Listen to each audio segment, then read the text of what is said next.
Good afternoon, everyone. You are here on our Wednesday webinar. We're doing today processing benefit time in GP. It looks like we have maybe a couple of the people we're expecting, so I'm going to hold off for a minute before I start the presentation. But I will be launching one of the polls. I'm going to go ahead and launch that. How are you currently processing your benefit time? So anything that relates to vacation, sick, FMLA, any of those things. If you are online, want to take a minute and go ahead and vote, let us know. We have a poll in progress while we're waiting for other people to join us.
So it looks like we have the majority of the votes. I'll leave it open another minute in case anyone else joins, and then we'll get started in about 1 minute.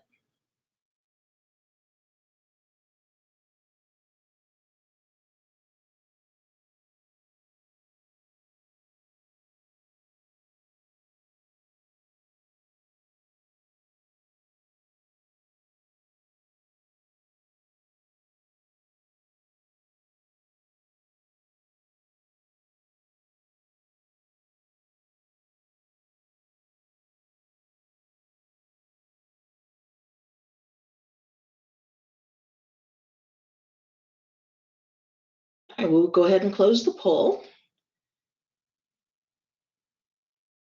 and share the results with everybody.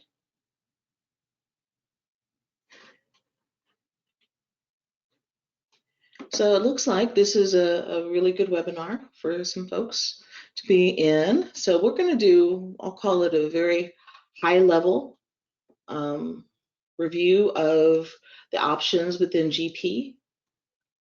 Let me show my screen and hide the results. Show my screen.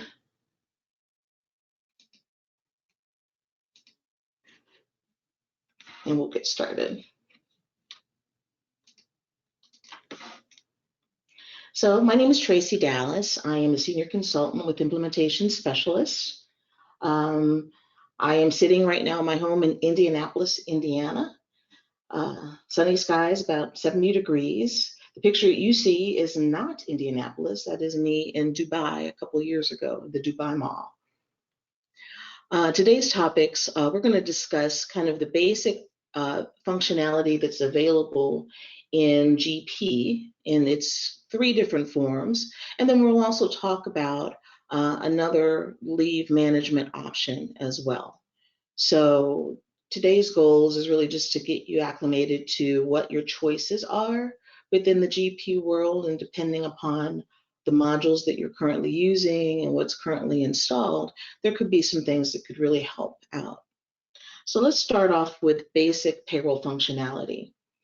For those of you who currently use Dynamics GP and you're using it for payroll, you know that on the employee maintenance window, there are buttons, and depending upon what you have installed, so in this case, the screenshot you're seeing indicates that I have human resources installed and that my payroll is using the basic GP functionality.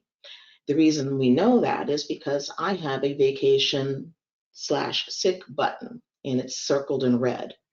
If I'm using HR and I am not using GP attendance or GP for benefits, I won't even have that button. So if you click that button, you'll see what you're able to do. So in GP, you're able to track vacation, just the traditional names, vacation and sick. You're able to insert either set hours per pay run. And if you notice here on the card on the right, I'm only using this for sick time, for example, and I'm using a lump sum, so set hours per pay period of 4 hours. And then you can see that my available balance for this particular employee is 48. So by having that checkbox clicked of accrue sick time, that's letting GP know, hey, I need you to start doing this. Now, above that, my vacation, I'm not tracking in GP, so therefore it is not currently tracking. And then the only other really functionality that you have within the basic payroll product is that it'll warn you if the sick time falls below 0. Again, it'll warn you. You can override this during payroll transaction entry, but it will at least warn you. So it's just basic, and if you're using something like this right now, there of course are some pitfalls. So maybe vacation really to you is PTO, or maybe you have different levels, different tiers. It depends on the person's years of service or the number of hours worked. They might have different tiers. GP really doesn't support a tier. The way that people have historically done it is maybe they use the class ID to say, hey, this group of people, they get 4 hours per pay run, while another class of employees, they get 8 hours per pay run. So that's kind of the basic functionality within GP. So if you have a very simple organization, you only want to track sick time, this is enough and it's right for you, and there's very little setup. It really is what you're seeing, which is establishing whatever the hours amount is for each employee, and then putting in their available balance. And at that point, you can track the rest. Our next step up from that is PTO Manager. And it is free. As a GP user, it is available to you. It may or may not be installed on your GP. It is a separate installation, but if it is installed, it is free to use. What's great about it is that it, of course, works with GP automatically to accrue sick and vacation time. But it allows you to have those tiers, those multiple calculations. And then it happens as well in the check process in payroll. So you don't have to do any extra steps. The transaction follows the normal course of payroll, meaning that as soon as hours are taken, it will update balances. And then for that pay run, once the checks are posted, it will create the accrual transaction to grant the next amount of time. And you have the ability to assign a code to multiple employees who have similar or identical PTO configurations. So what we'll do is we're going to jump into GP real quick. Let me show you my GP screen. All right, so you should be seeing my GP right now. You could either go one of two ways. You could go through, I call it the old school, going transactions, payroll, and you can actually, in this case, we're going to go to the setup. So I'm going to go new school way, which is the navigation panes. And I'm going to come here to my setup window. And if you notice, I have set up for PTO Manager. So when I click my down arrow, I can see the 4 options. So my setup is very simple. I have something I just call PTO. And it doesn't matter, it's not really vacation, it's not really sick. We're going to have to put it in a bucket, but what I actually call this PTO, I can translate this to the pay stub so that it doesn't come through as vacation, can actually come through as PTO. So what I can do here is I can assign a schedule. I can then also define a waiting period. I can choose to allow carryover or to calculate carryover on the anniversary date. And then I can have different maximums. So let's take a deeper dive into a couple of these things. So in this particular example, I have this set up based on years worked. And then I also wanted to calculate per pay period the variable. So I have to establish whatever the calculation rate is. I do this by taking, in this case, I have a biweekly payroll. So I'm going to take the 1.54 hours and divide that by 80 because that's per pay period. If I wanted to do it differently, I have other options. But what this is basically saying is anybody who just started and they've worked up to 0.24 years, or in this case, 90 days, they don't get anything. But then once they get past their 90 days and up to all the way to the first year, this is the amount that they will accrue on a per pay period basis. And then my next tier is after they've been employed a year, all the way up to year number 4, they get more hours per pay period. And then once they get past year 4, all the way up to infinity, this will be the number of hours that they'll get per pay period. So I have the ability to build these tiers. Now, by having the PTO set up like this, I have one card. So let's use this as an example. Let me grab one of my people here. So once I have everything defined and set up, all I'll need to do is assign the PTO code itself to the employees. And so by telling it to just give me the defaults of everything, then I have it here. Now, I also have a maximum. I didn't talk about the maximum. This case, I'm allowing carryover every year of 20 hours, but no more than 20 hours. That is the maximum amount that can be carried over.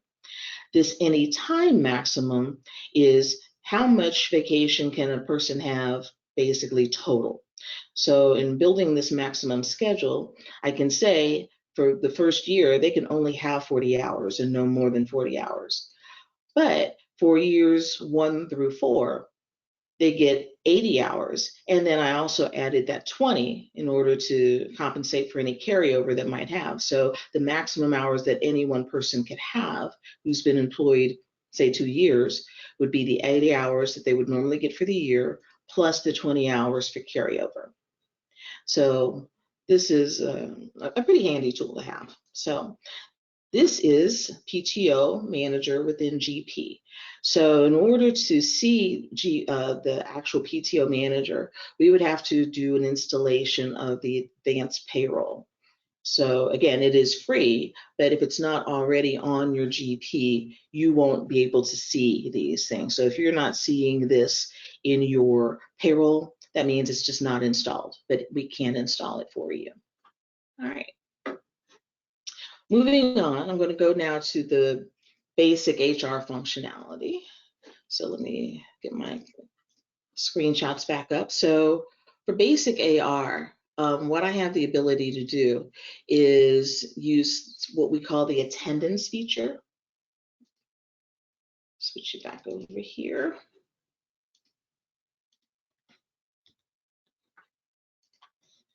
And get my current slide. There we go.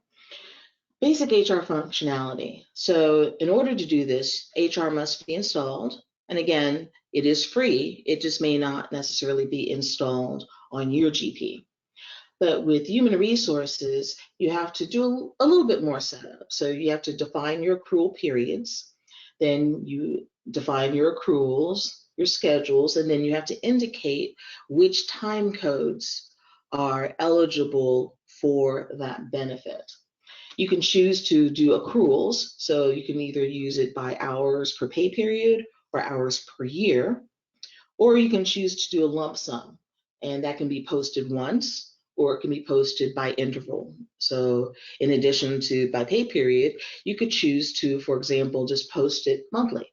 Maybe just one on day one of any month, you need that sick bank updated by 4 hours for everyone.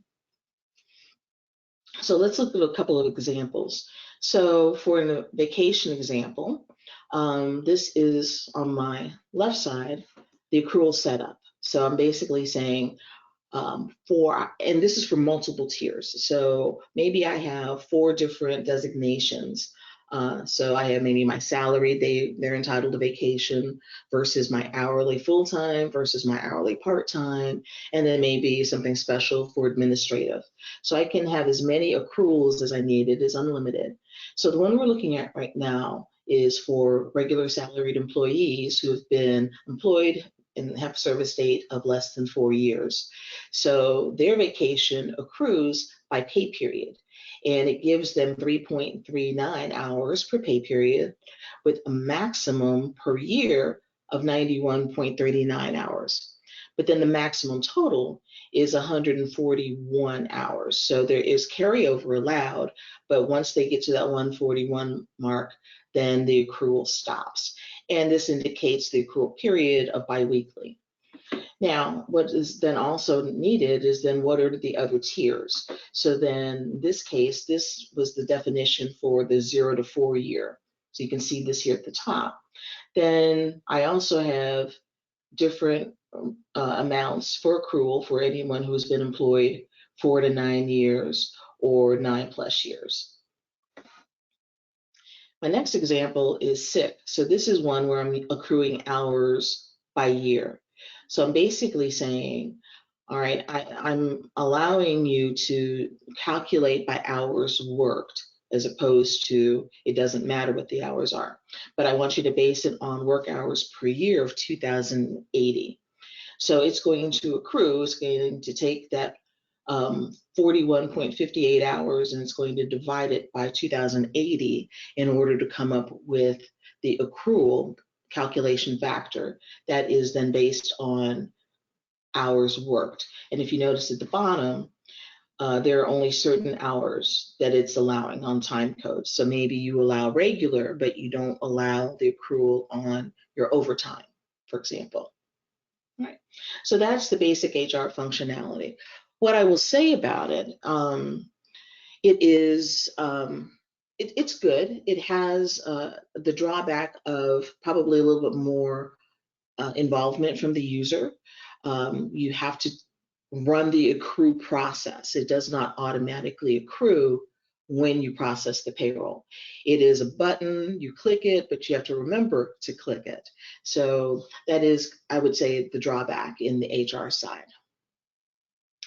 So lastly, we have a product, and as you know, GP, sometimes we partner with independent software vendors, we call them ISVs, to perhaps provide more robust options for specific functions. And Integrity Data, they've been partnering with GP for several years, probably 20 years at least, and their focus is really on payroll products. So what they did was they came up with a product. This is called the Comprehensive Leave Manager. And it is a product that is purchased separately from GP, but it fully integrates. Important that it integrates if you're using the web client as well, because not everything does integrate with the web client. This allows you unlimited user-defined leave codes. So everything from vacation, comp time, holiday, anything that you want to track. What it also does, in addition that the other 3 options do not do, this allows you to mass assign based on either your employees, positions, and or departments. And it allows for individual employees or groups of employees to share, donate, or transfer time to others. So it is very comprehensive. So here's an example of an employee setup. So we have the different leave code. We have the accrual schedule. We can indicate the accrued through date.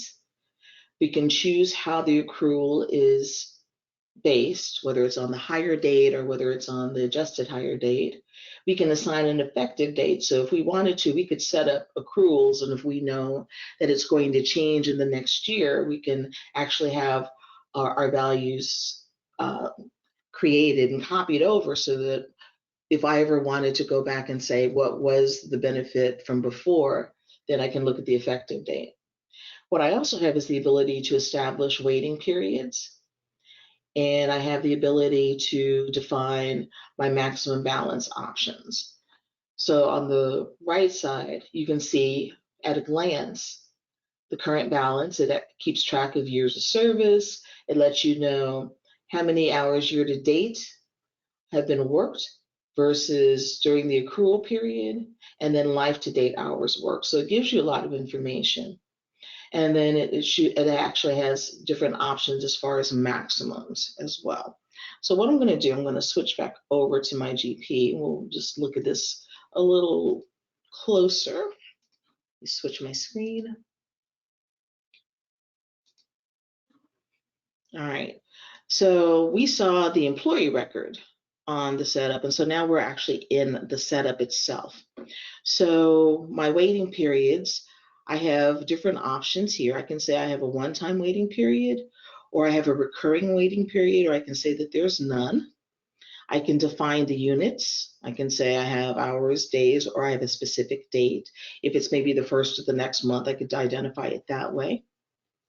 I can choose my maximums, either that I have no maximum at all, I have a fixed amount, or that I use a schedule. If I have a fixed amount, I indicate that here. I can then say my max is taken is based on either the accrual day or accrual year, the calendar year, or the effective month and day. And then I have multiple carryover options. Either I don't allow it at all, maybe I allow it only at the year end, so that it runs that transaction right away, or I don't even establish a limit at all. And then at the bottom, I indicate which of my codes are eligible for earning that sick time. So you can work hourly, you can be salaried, even holiday time will count toward your accrual for sick pay. And then on the right side, this is the actual code that will be the one that takes. So if I had like different sick for hourly versus salaried, I'd have two different codes listed here. Now, on the accrual schedule, and I think this is kind of the beauty of this particular offering, is that I have multiple choices. Right now, my accrual is based on the hours worked in a calendar month. So what I have here is this accrual schedule setup. Now, I can interchange these and mix and match as need be.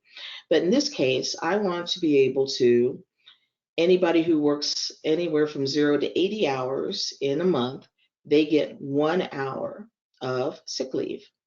If you work 80 to 119.99 hours, you get 2 hours, and so forth, all the way up to the max of 4 hours per month.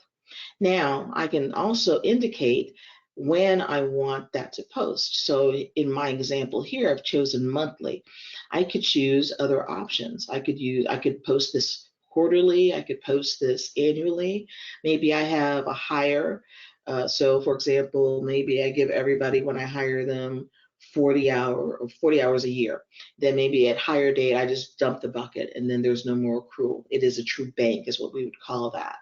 Or I could actually specify dates. But by my choosing monthly, right now my dates automatically calculate for me. So now on the 1st of January, February, March, that is when the accrual will happen. So if my pay period end date, say, is 12/31, I won't see that accrual until that next pay period end date. Likewise, I have multiple ways that I can define this. I use the example of hours worked per calendar month. I can also use per calendar year, life to date, years worked. I have lots of options. So this is a very robust tool, and it could be way too much for what your needs are. But wanted to make sure that you know it's available to you.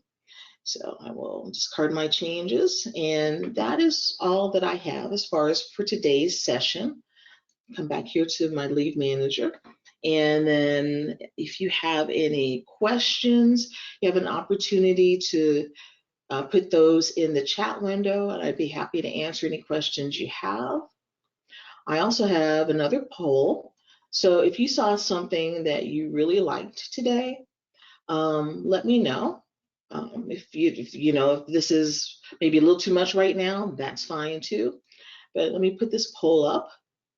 If you saw something that maybe you would like to get more information on and see maybe a deeper dive demo, we could actually schedule time to do what we call proof of concept. So get some information about what your needs are, set it up, particularly when it comes to like the PTO manager or the HR. The basic payroll is pretty simple to use. But if you're interested in anything else that you saw, if you could let me know by the poll. All right, looks good.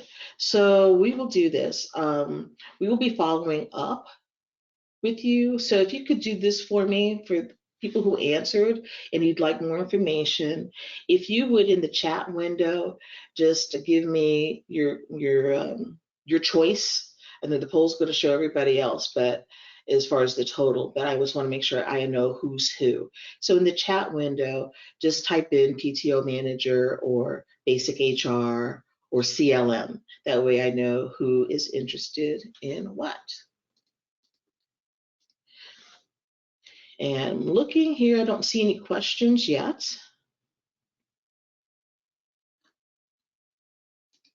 All right. Thank you, Darla. Appreciate that. I will give you a follow-up call on the on that product. Give it one more minute, and then I will close the poll. All right. So it was pretty even. Not a problem there. All right, looks like I am maybe 2 minutes ahead of schedule. So if there are no other questions, I want to thank you for joining me here today. I think I've talked to a good chunk of you, but I will definitely follow up on the notes that you provided and give you a call. Of course, this webinar will be available to you on our website, iscorp.biz. If you log in and go to our webinar library, this one should be uploaded in about 35-40 minutes. So if there was a product that maybe you want to discuss with your staff and maybe you want to see it again, feel free to run this webinar. All right. So thank you so much. I really appreciate your time. If there are no other questions or issues, then I will go ahead and end this webinar. Have a wonderful day, and we'll talk to you soon. Bye-bye.